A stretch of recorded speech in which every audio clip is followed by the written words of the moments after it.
If you're a fan of basketball, chances are you caught this 59-foot game winner from Max Strus. But did you catch the entire game? Luka's near 50-point triple-double. How the Cavs' double big lineup was both a blessing and a curse. How completely mad it turned down the stretch. We just witnessed the game of the year between two of the hottest teams in the NBA. This one started out very defensive-minded. The Cavs' double big lineup clearly bothered Kyrie's ability to create as he struggled to get any quality looks. Here you're going to see him set up a pick and roll with Jarrett Allen up in a hedge while Mobley roams way over from the weak side to shut off the paint. I think he could have drove and hit PJ Washington in the corner, but he instead stopped short for a long two that doesn't drop. You could see how much easier it was for him when he instead played off of Luka, just spotting up in the corner and getting a skip pass with all the time in the world to set his feet and drill a three. Speaking of Luka, he was quite literally the entire Mavs offense early on. It started with this isolation, where he beats his man off the dribble and runs in to help, only to finish through it for 2 points plus a foul. It didn't matter who stood in front of him, he was taking them one-on-one. This time it's a cross match versus Jarrett Allen, as he spins into a drive before stepping back to create space on a mid-range jumper. Here's another one against Allen, except instead of isolating, he's going to use a screen to attack the smaller Caris LeVert, actually following through on a drive to the rim. A couple minutes later, he again got the LeVert matchup, and like clockwork, he's going to look to attack downhill, where he draws a foul. He seemed to be getting whatever he wanted against this Cavs defense. The problem is that they did a phenomenal job of defending everyone else.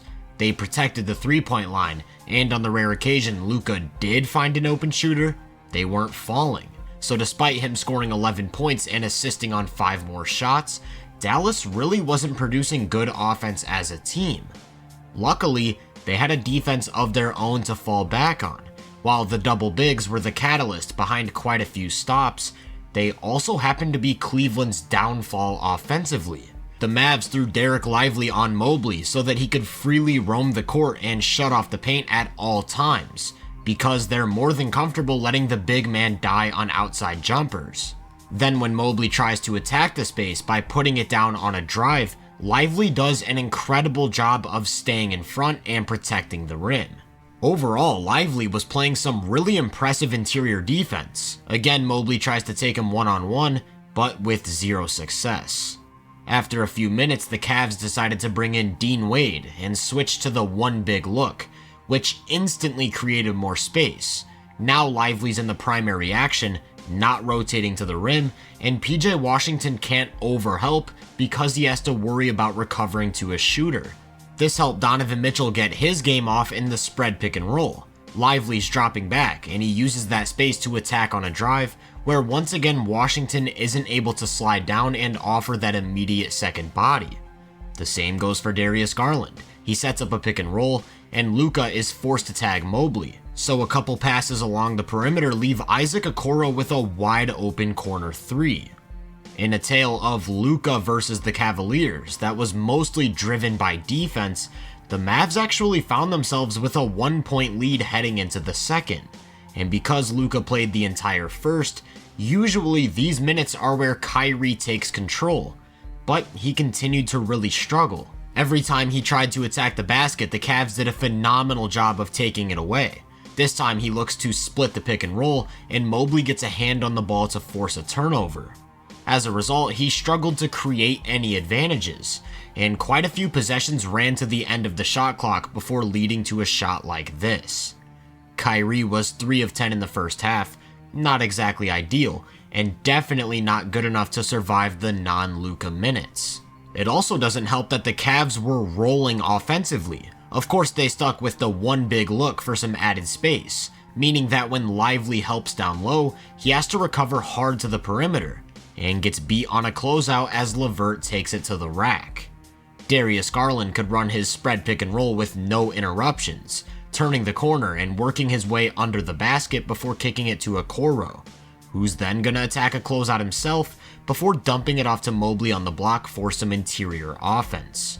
With more space to operate, they could implement more of a motion style offense through Mobley as an offensive hub up top, He hands it off to LeVert, who draws help at the nail and kicks it out to Okoro for a high-quality spot-up 3. Or they could even set up Mobley on an open side of the floor with a post-up. As he backs his way in, some help comes over from the weak side, which he counters with a skip pass to an open shooter and another great look from deep. As soon as Mitchell checked in, he immediately got into a high pick and roll himself, and with Lively back and drop, he pulls up for a 3 that puts the Cavs up by 10. This is when Luka re-entered the game, but the Cavs showed no signs of cooling down. As LeVert starts his attack, he once again draws some aggressive help at the nail, leaving Mitchell with space on the opposite wing as he steps into another triple. And next time down the floor, it's Mitchell who's going to initiate the high pick and roll, turning the corner and drawing, you guessed it, help at the nail before kicking it to Niang for a 3 that extends the lead to 14. Clearly, Luka had some ground to make up, so he got to work. When he has the smaller LeVert on him, he's working on an open side with his back to the basket and turns into a fadeaway jumper. Then when he has a big, Jared Allen, he isolates from out in space. Allen gets tripped up, and as Luka steps back for an apparent 3, he draws a closeout and instead turns it into a lob. No matter what he did though, the Cavs simply couldn't miss a shot. They made 7 of their 10 threes in the quarter, including this transition pull-up from Mitchell to extend the lead to 15 with just 3 minutes to go. So the natural response from Luka was of course to outgun them from 3 by himself. It started with this step-back jumper over the top of Mobley. And next time, as he sets up the offense from a standstill, Donovan Mitchell actually sags off. So he decides to let it fly from way out and again drills it. He wants to hunt for that Mitchell switch again on the next one, but when he comes off a screen, Donovan jumps out in a show and recover, so he's forced to again isolate Mobley, going back to that exact same step back triple. It didn't matter how well Mobley played these isolations defensively, he was at Luka's mercy during the stretch, all coming to a head with this nasty pullback for his 4th 3-pointer in a span of 2 minutes and 40 seconds. Just like that, the Mavs are back in the game, down by 4 heading into the half. Quarter number 3 is when Kyrie finally started to heat up. In isolation, he gets cut off, only to spin into an awkward, wrong foot fall-away jumper with some soft touch. It's not that he was necessarily doing anything different, he simply started making those difficult shots that he was previously missing. He starts this one from a standstill in the right corner, and decides to rise up for a 3 right in Jared Allen's grill. Nothing but net. And this time he's in the opposite corner with a live dribble, creates some separation with a step back. Once again, it's a perfect make. Besides the improved play of Kyrie, the third quarter kind of felt like a repeat of the first. You've got Luka doing Luka things, and as soon as he tried to get others involved, they failed to capitalize. Meaning that even with the one-man show turning into a 2-man, the Mavs struggled quite a bit. Like earlier though, they made Mobley die at the 3-point line on the other side of things. When Garland sets up his pick and roll game, Lively's roaming way over from the corner to take away the rim, and the best option is a really tough mid-range jumper that he knocks down. And it's important to note that they still had some really nice plays during these double big minutes. Strus draws Luka to the ball after using a screen, which leaves Mobley with a 4-on-3 advantage, and a beautiful pass leaves Allen with an easy dunk.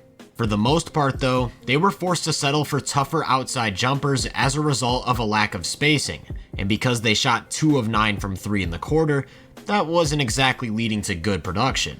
When they made the eventual switch back to their single big unit, Dallas tried a different approach, throwing out a smaller lineup with Maxi Kleber running the 5 so that they could keep more speed on the floor.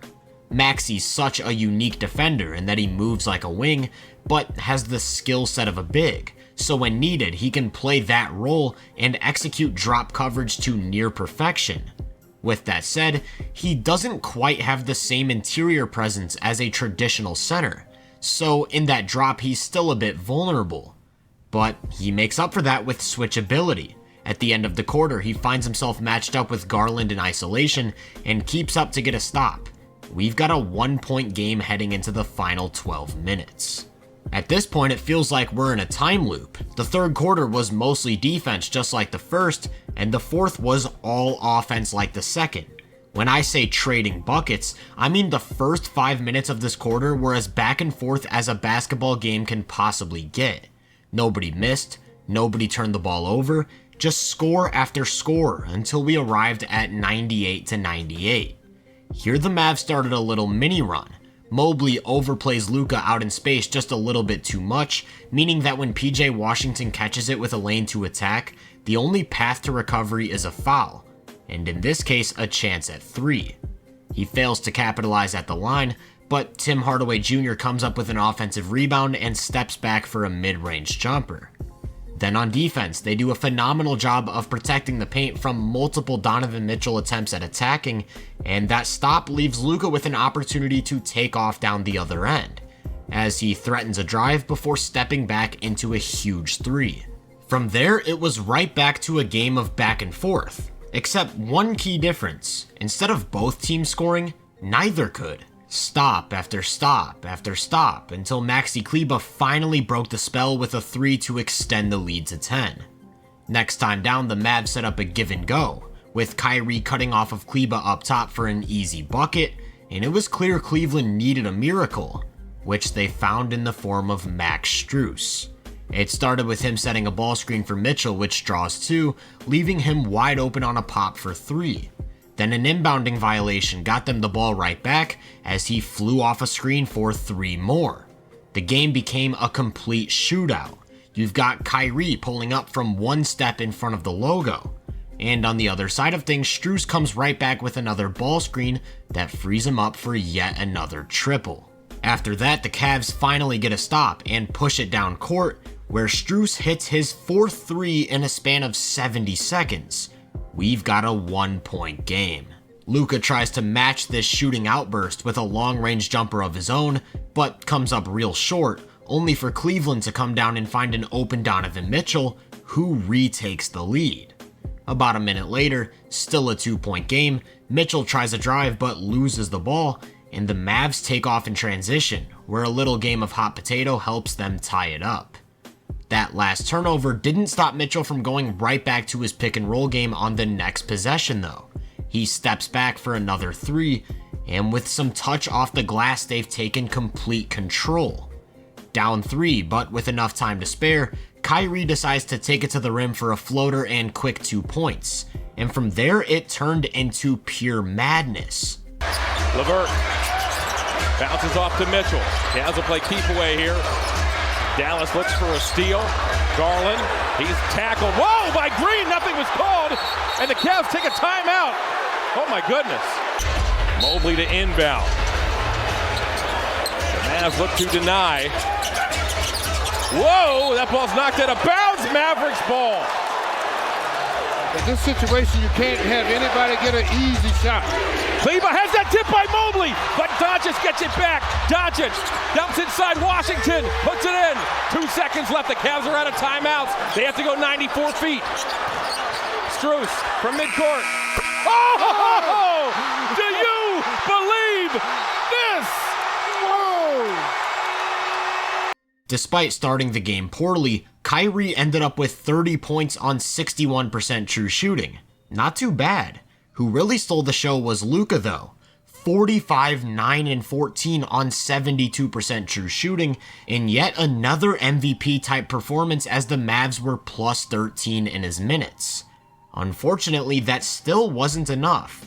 Mitchell had 31, 7, and 6 on just under 73% true shooting, leading the way, but Strus stole the headline with his 7 of 10 3-point shooting in just 25 minutes, including 5 of 5 in the final 5 minutes of the game. This matchup had it all. Big time runs on both sides, offense, defense, high-level shooting and playmaking, all culminating in a 59-foot buzzer beater. If that's not the game of the year, I'm not sure what is. If you enjoyed this breakdown, make sure to drop a like, subscribe, and turn my post notifications on to be first on more content. If you're interested in my more in-depth research, make sure to check out my website and social media profiles. You can find those links in the description. Feel free to let me know down in the comments what you thought of this matchup. As always, I hope you all have a great day, and I'll catch you guys in the next one.